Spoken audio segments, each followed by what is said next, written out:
Hey, good morning to everybody. Happy Friday. It's Daryl. Welcome to Sigma Street Talk.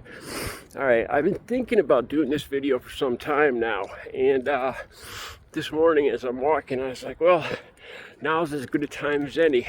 It's, again, it's about fighting. I guess I've told you guys, unfortunately, in my earlier years of using, I did a lot of fighting, a lot of brawling.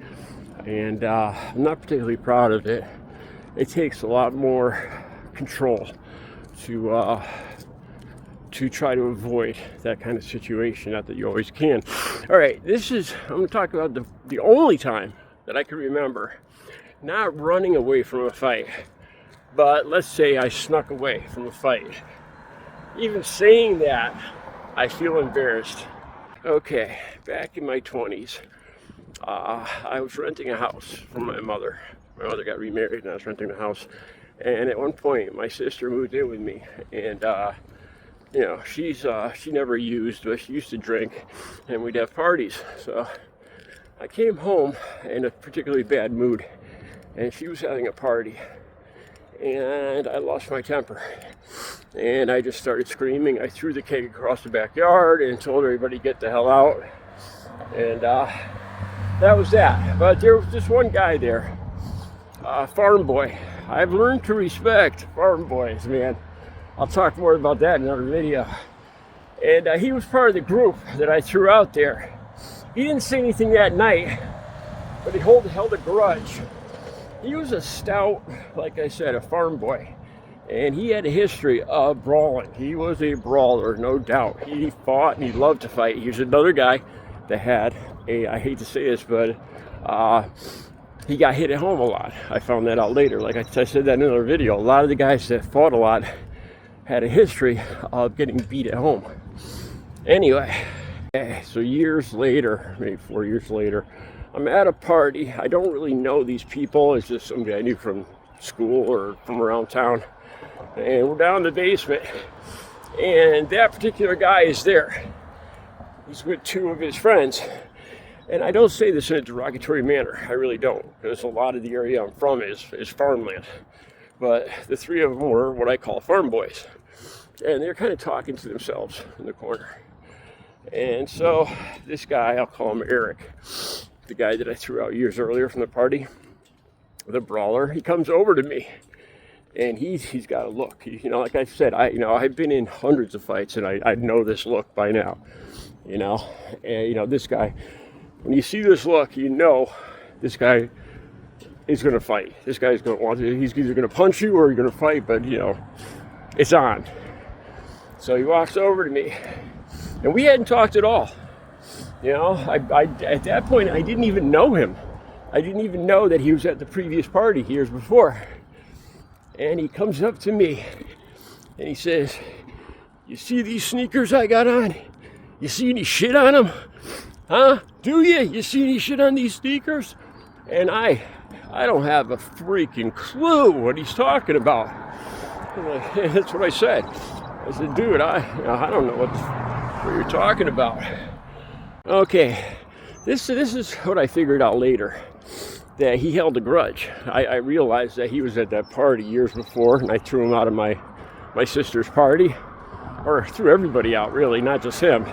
But he held a grudge. What he was saying, he had, he had some kind of self-image, that people looked at him as a farm boy. And what he was saying is, I don't have cow crap on my shoes. That's what he was saying. Or he wanted me to say that he was a shit kicker. That's basically what he was looking for to start a fight. So he goes back over to his buddies, because I'm standing my ground. I just face off to him when he asked me this question. I'm face to face. And it's like, dude, I don't know what the fuck you're talking about. But I'm not backing down. So he just eyes me up and down. Then he walks back to his buddies. And they're looking over it. I'm like, this ain't going to go away. This is going to be a fight, and it's for no freaking reason. At that point, I didn't remember throwing him out of the party earlier. I didn't even know this guy, and this has happened a lot of times. I have no idea, why this guy came up to me. I had no idea what he was talking about, but he sure as hell wanted to fight me, and he was gonna fight me. Okay, I made the decision. I was like, this is ridiculous, man. I'm not gonna end up getting arrested and destroying this whole party, because when you scrap, it's not like in the movies, man. You get hit, bones break, teeth come out, you get hit in the same place 2 or 3 times, and it opens up and it starts bleeding, and you stitch it. It's not like the freaking movies. There's a lot of blood, there's broken bones, there's missing teeth, there's broken shit and broken windows and doors, and it's mayhem in a real fight. So it's not like a Marvel movie where they get hit 50 times in the face, and they're not they look perfect. It's not like that. All right, so this is what I do. I ask where the bathroom is. I go upstairs to the bathroom. I just slip out the front door. My car's parked on the street. I get in the car and I drove away. And for the longest time, I felt like crap. First of all, I left my friends there. My friends never brought it up. I don't know if they kind of understood why. I had no reason to fight. I didn't even know this guy. So I was like, screw this. This is ridiculous. I'm not doing this again. I'm just not doing it. And I left. And none of my friends ever brought it up. But for the longest time, it was an embarrassment. It was a stain in my mind. It was, nobody ever brought it up to me, ever. And this is the first time I've ever talked about it. But now I look at it a lot different.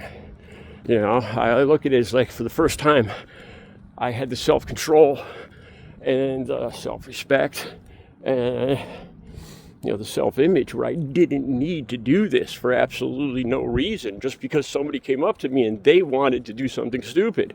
For once I had the self-control to not just follow along with that. Here's the weird thing. I started dealing later on, something I'm not proud of. And we became friends. We're not really friends, but customer and client, customer and dealer. And I would deal him. He'd come to me looking for a lot of the guys that lived out in the farmlands, out in the outskirts of towns, didn't have the, even him, he didn't have the balls to go into the city where I went. Well, he didn't fit in, being a farm boy. Me, I could mix in less than white neighborhoods, so I would go down there. I'd go down New York City to the Bronx.